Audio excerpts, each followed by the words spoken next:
प्राचीन काल में मनोहर नगर में एक ब्राह्मण रहता था। वो ब्राह्मण भगवती जगदम्बा का भक्त था। नित्य प्रति माता की पूजा अर्चना करता था। उस ब्राह्मण की अति संस्कारवान तथा सुंदर सुमति नाम की कन्या थी। जब ब्राह्मण प्रतिदिन दुर्गा माता की पूजा कर हवन करता तो वह कन्या वहां उपस्थित रहती थी। एक दिन वह कन्या अपनी सहेलियों के साथ खेलती हुई पूजा में उपस्थित होना भूल गई। अपनी कन्या द्वारा की गई इस गलती से ब्राह्मण को उस पर क्रोध हुआ। क्रोध करके उसने अपनी कन्या से कहा, आज तुमने भगवती का पूजन नहीं किया, मैं तुम पर रुष्ट हूँ। अब मैं तुम्हारा विवाह किसी कुष्ठ रोगी या दरिद्र व्यक्ति से करूँगा।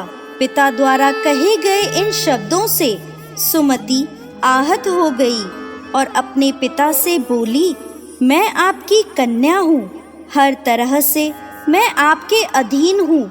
जिससे आपकी इच्छा हो मेरा विवाह उसी से कर देना, पर मुझे वही मिलेगा जो मेरे भाग्य में लिखा होगा। मुझे यह पूर्णतः विश्वास है, जैसे अग्नि में घी डालने से अग्नि अत्यधिक प्रज्वलित होती है, उसी तरह बेटी द्वारा कहे गए इन वचनों से वो ब्राह्मण और अधिक क्रोधित हो गया और क्रोध की अग्नि में जलते हुए उसने अपनी कन्या का विवाह एक कुष्ठ रोगी से कर दिया और उसे विदा करते हुए बोला, हे पुत्री, अब तुम अपना कर्म फल भोगो। देखते हैं भाग्य के भरोसे रहकर तुम क्या करती हो। वो कन्या ऐसा पति पाकर दुखी थी, लेकिन उसने सोचा कि भाग्य के लिखे को कोई नहीं मिटा सकता। ऐसा सोचकर वो अपने पति के साथ वन में चली गई। वो रात्रि उन दोनों ने बहुत कष्ट से व्यतीत करी। सुमति की ऐसी दशा देखकर देवी भगवती वहां प्रकट हुई और बोली, पुत्री, मैं तुम पर प्रसन्न हूँ, तुम जो चाहे मुझसे मांग सकती हो। एकाएक अपने सामने दिव्य प्रकाश रूपी शक्ति को देख वो हाथ जोड़कर खड़ी हो गई और बोली, आप कौन हैं और मैंने ऐसा कौन सा पुण्य किया है जिस वजह से मुझे आपकी कृपा प्राप्त हो रही है। उसके यह वचन सुन माँ ने उसे कहा, मैं आदि शक्ति भगवती जगदम्बा हूँ।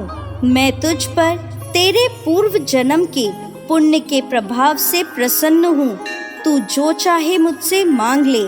कन्या ने हाथ जोड़कर माता से पूछा, माँ, मैं पूर्व जन्म में कौन थी और मैंने ऐसा क्या किया जो आपकी कृपा मुझे प्राप्त हुई।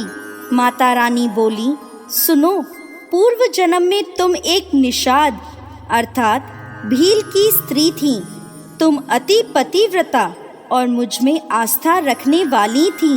एक दिन परिस्थितियों के वशीभूत होकर तुम्हारे पति ने चोरी करी।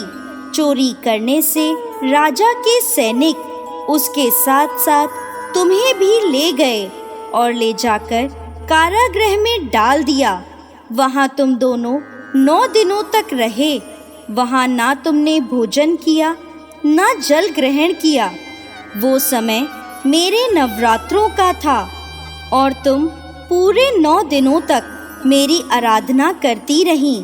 कुछ भी ना खाने पीने के कारण तुम्हारे द्वारा मेरा व्रत हो गया।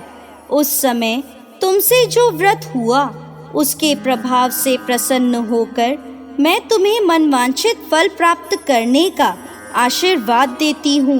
तुम्हारी जो इच्छा हो मांग लो। वह कन्या बोली, आप मुझ पर प्रसन्न हो तो मेरे पति को कोढ़ मुक्त करो।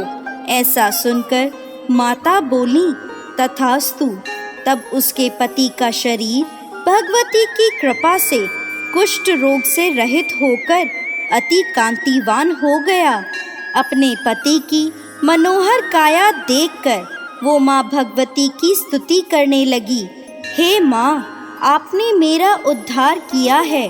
आपको मेरा बारंबार प्रणाम है। ऐसा आशीर्वाद देकर माता अंतर्ध्यान हो गईं। दोस्तों, जो भी मनुष्य इस व्रत को भक्ति पूर्वक करता है वो इस लोक के सुखों को भोग कर अंत में मोक्ष को प्राप्त करता है। जय माँ दुर्गा।